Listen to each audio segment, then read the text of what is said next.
Hello everyone, हमारे channel informatic educate में आपका स्वागत है।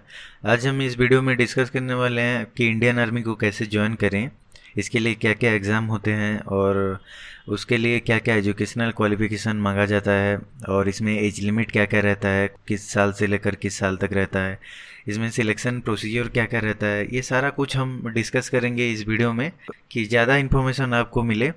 तो अगर आप इस चैनल पे पहली बार आए हैं तो चैनल को सब्सक्राइब कर लीजिए ताकि इसी तरह की वीडियो आपको मिलती रहे। तो चलिए आइए वीडियो को शुरू करते हैं।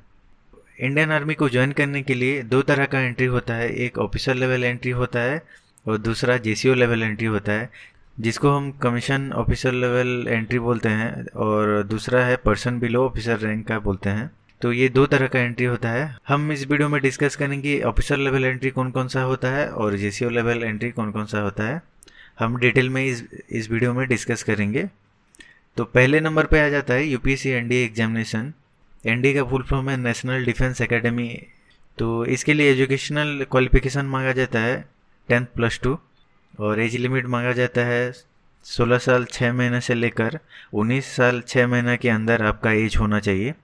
और एग्ज़ाम पैटर्न इसमें रहता है, रिटन एग्ज़ाम एक होता है पहला और एसएसबी होता है, उसके बाद मेडिकल टेस्ट होता है और उसके बाद आपका नाम शॉर्टलिस्टेड किया जाता है।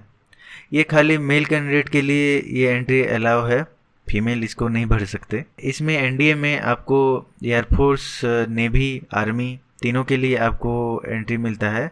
तो आर्मी वालों के लिए ये बहुत अच्छा एंट्री है। आप अगर बाकी नेवी और एयरफोर्स के में जाना चाहते हैं तो उसके लिए भी ये बहुत अच्छा है, आप इसके लिए भी तैयारी कर सकते हैं। दूसरे नंबर पे है UPSC CDS examination Indian military academy का। तो एजुकेशनल क्वालिफिकेशन इसमें ग्रेजुएशन मांगा जाता है। एज लिमिट इसमें 19 साल से लेकर 23 साल तक है।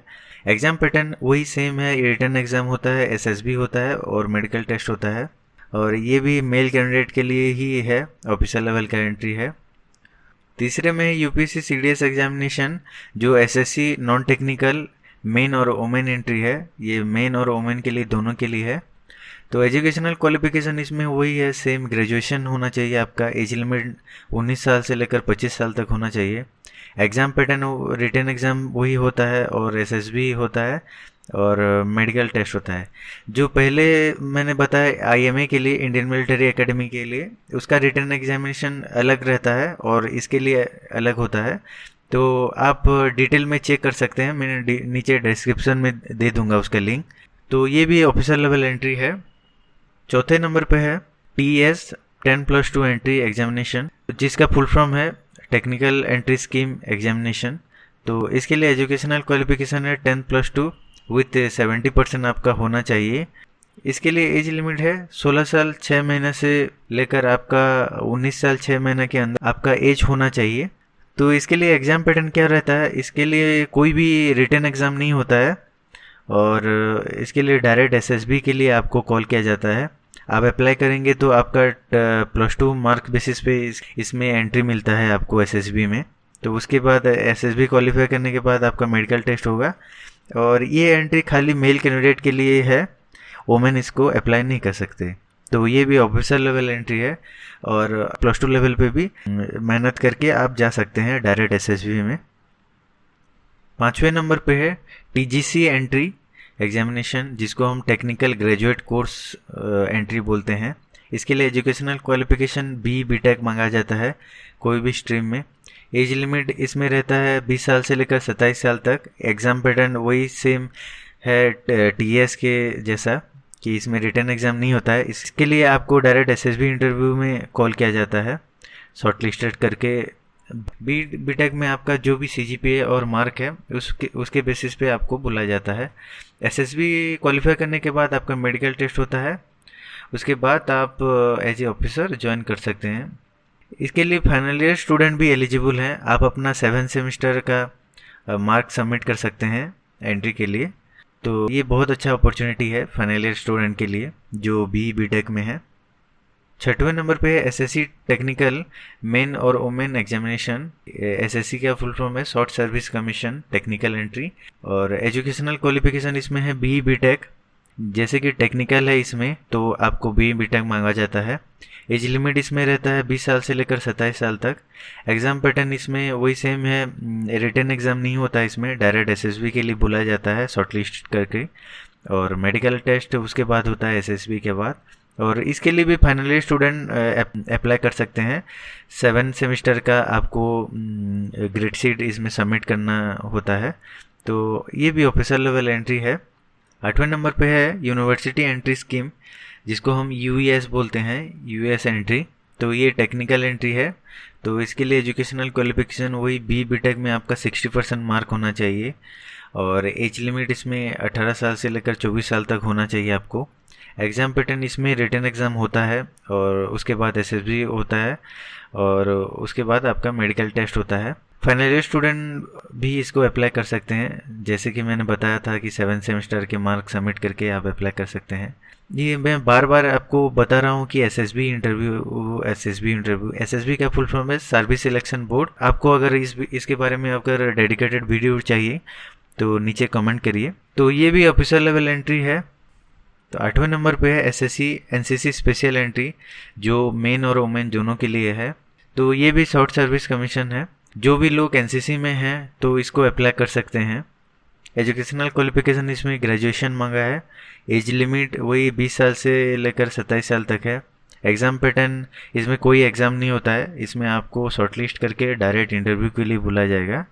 उसके बाद इंटरव्यू के बाद मेडिकल टेस्ट होगा, और इसमें भी फाइनल ईयर स्टूडेंट आप अप्लाई कर सकते हैं जो भी एनसीसी में हैं, और एनसीसी सी सर्टिफिकेट या बीसीएस सर्टिफिकेट आपके पास है तो वही सब अप्लाई कर सकते हैं। तो ये भी ऑफिसर एंट्री है।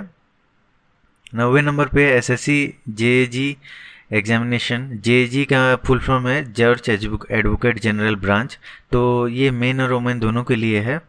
एजुकेशनल क्वालिफिकेशन इसमें है एलएलबी, 50% मार्क मिनिमम आपका होना चाहिए। एज लिमिट इसमें है 21 साल से लेकर 27 साल तक आपको होना चाहिए। तो एग्ज़ाम पैटर्न इसमें है, इसमें रिटन एग्ज़ाम कुछ नहीं होता है, और डायरेक्ट आपको एसएसबी के लिए बुलाया जाता है। उसके बाद आपका मेडिकल टेस्ट होगा।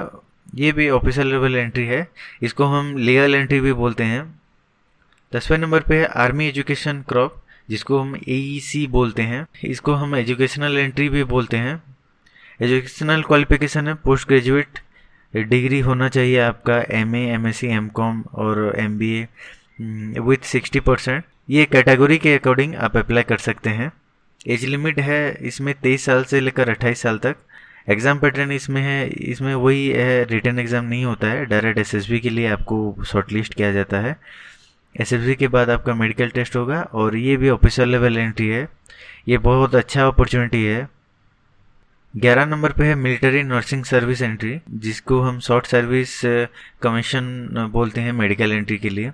तो एजुकेशनल क्वालिफिकेशन है इसमें 10+2 पीसीबी आपका होना चाहिए, मतलब फिजिक्स, केमिस्ट्री, बायोलॉजी आपका होना चाहिए। एज लिमिट 16 साल से लेकर 21 साल तक है। एग्ज़ाम पैटर्न इसमें रिटन एग्ज़ाम एक होता है, और तो ये डायरेक्टर जनरल लेवल इंटरव्यू होता है। उसके बाद आपका मेडिकल टेस्ट होगा।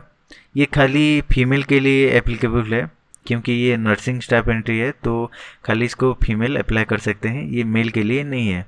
तो ये भी ऑफिशियल लेवल एंट्री है। ये लड़कियों के लिए बहुत अच्छा अपॉर्चुनिटी है। 12 नंबर पे है इंडियन आर्मी रैली, जिसको हम शॉर्ट सर्विस कमीशन के लिए अप्लाई करते हैं, मतलब ये परमानेंट कमीशन का एंट्री नहीं है। एजुकेशनल क्वालिफिकेशन इसमें मांगा जाता है 8th क्लास, 10th क्लास और 12th क्लास।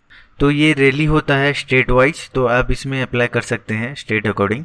तो इसके लिए एज लिमिट होता है 17 साल 6 महीना से लेकर 21 साल के बीच में आपका एज होना चाहिए। एग्ज़ाम पैटर्न इसमें रहता है फिजिकल टेस्ट पहला होता है, उसके बाद आपका रिटन टेस्ट होगा, उसके बाद आपका मेडिकल होगा, उसके बाद आपको एक कॉल लेटर आएगा जो कि ट्रेनिंग के लिए, तब आप ज्वाइन कर सकते हैं। ये खाली मेल कैंडिडेट के लिए अलाउ है। और ये पर्सन बिलो ऑफिसर रैंक का है, जिसको हम जेसीओ बोलते हैं। ये जेसीओ एंट्री है। तो ये एंट्री के बारे में हम डिटेल में डिस्कस करते हैं कि जेसीओ एंट्री में जेसीओ लेवल का कौन कौन सा रैंक होता है, कि कौन कौन से में आप एंट्री ले सकते हैं जेसीओ में, तो ये हम देखेंगे। तो इसके लिए सोल्जर जनरल ड्यूटी का एंट्री होता है, जिसको हम सोल्जर जीडी बोलते हैं।